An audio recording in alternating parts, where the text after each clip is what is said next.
Hello, welcome to my channel. ഇന്ന് ഞാൻ ചെമ്മീൻ കിട്ടിയപ്പോൾ അത് വെച്ച് ഞാനുണ്ടാക്കുന്ന കറി നിങ്ങളെ കൂടെ കാണിക്കാമെന്ന് കരുതി.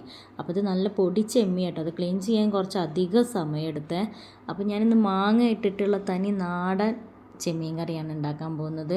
അപ്പോൾ സാധാരണ നാടൻ ചെമ്മീൻ കറിയൊക്കെ ഉണ്ടാക്കുമ്പോൾ ചട്ടിയിൽ ഉണ്ടാക്കണം എന്നാണ്. എനിക്കൊരു ചട്ടിയൊക്കെ ഉണ്ട്, പക്ഷേ കുറേ കാലം ഈ ചട്ടി ഉപയോഗിക്കാതെ നിന്നപ്പോൾ എന്തായെന്ന് അറിയാം, ഒരു പൂപ്പ് പോലെയാണ്. അപ്പോൾ അതിനകത്ത് കറി വെക്കാൻ എനിക്ക് പേടി. ഇനിയിപ്പോൾ അത് നല്ല ചൂടുവെള്ളത്തിലൊക്കെ കഴുകിയിട്ട് ഒന്ന് വെയിലത്ത് ഉണക്കമൊക്കെ വേണം. അപ്പോൾ തൽക്കാലം ഞാൻ ഈ ചീനച്ചട്ടിയിലാണ് വെക്കാൻ പോകുന്നത്, സ്റ്റീലിൻ്റെ ചട്ടിയിൽ. അപ്പോൾ ഞാനിപ്പോൾ ഇതാ വെളിച്ചെണ്ണയിലേക്ക് ചെറിയ ഉള്ളി, പിന്നെ എന്തൊക്കെയായിരുന്നു, വെളുത്തുള്ളി, പച്ചമുളക്, ഇഞ്ചി, കറിവേപ്പില, ഇത്രയും സാധനങ്ങളിട്ട് ജസ്റ്റ് ഒന്ന് വഴറ്റിയതിന് ശേഷം ഒരു മാങ്ങയുടെ പകുതിയെ ഞാൻ എടുത്തുള്ളൂ കേട്ടോ. കാരണം കടിച്ച് നോക്കിയപ്പോൾ നല്ല പുളിയുള്ള മാങ്ങയായിരുന്നു. അപ്പോൾ ഒരു മാങ്ങയുടെ പകുതി എടുത്തിട്ടുള്ളൂ. കാരണം ഞാൻ കുറച്ച് ക്വാണ്ടിറ്റിയാണ് വെക്കുന്നത്. അതിനകത്തേക്ക് ഈ ചെമ്മീൻ കൂടെ കണ്ടോ, ഇത്ര ചെമ്മീൻ ഞാൻ എടുക്കുന്നുള്ളൂ. അപ്പോൾ ആ ചെമ്മീൻ കൂടെ ഇട്ട് ജസ്റ്റ് ഒന്ന് വഴറ്റിയിട്ട് പിന്നെ അതിനകത്തേക്ക് മസാലക്കൂട്ട് ഇടുകയാണ് ചെയ്യുന്നത്.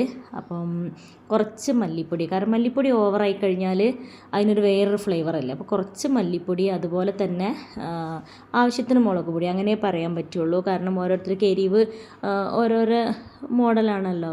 ചിലർക്ക് നല്ല എരിവ് വേണം, അങ്ങനെയൊക്കെ അല്ലേ. പിന്നെ എൻ്റെ ചേച്ചിയൊക്കെ ഈ ചെമ്മീൻ കറി വെക്കുന്ന സമയത്ത് ചെമ്മീൻ റോ ആയിട്ടാണ് വെക്കുക. ചെമ്മീൻ സാദാ തക്കാളി തേങ്ങ അരച്ച് അങ്ങനെ വെക്കുക. ചെമ്മീൻ്റെ കൂടെ അവൾ പച്ചക്കറികളൊന്നും ചേർക്കില്ല. അപ്പോൾ ചേച്ചി പറയും എന്താണെന്ന് വെച്ചാൽ ചെമ്മീൻ്റെ ടേസ്റ്റ് പോകുന്നതാണ് പറയാം.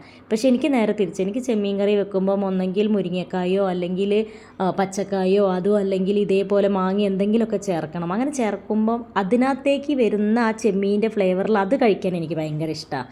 അപ്പോൾ ഇതെല്ലാം ചെമ്മീനെല്ലാം കൂടെ വേവിച്ചതിന് ശേഷം തേങ്ങ അരച്ച് ചേർത്തുള്ളൂ. തേങ്ങയിൽ ജസ്റ്റ് പെരിഞ്ചീരകം മാത്രമേ ചേർത്തുള്ളൂ, മഞ്ഞൾപ്പൊടിയും ചേർത്ത് അരച്ച് ചേർത്തു.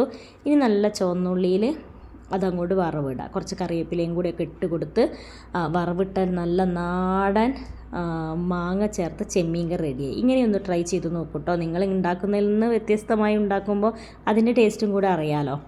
അപ്പോൾ ഓക്കെ, ഇത്രയുള്ള അടിപൊളി ടേസ്റ്റാണ് കേട്ടോ, ചെയ്ത് നോക്കണേ. അപ്പോൾ okay, bye. Thank you for watching. Do subscribe. Okay, bye.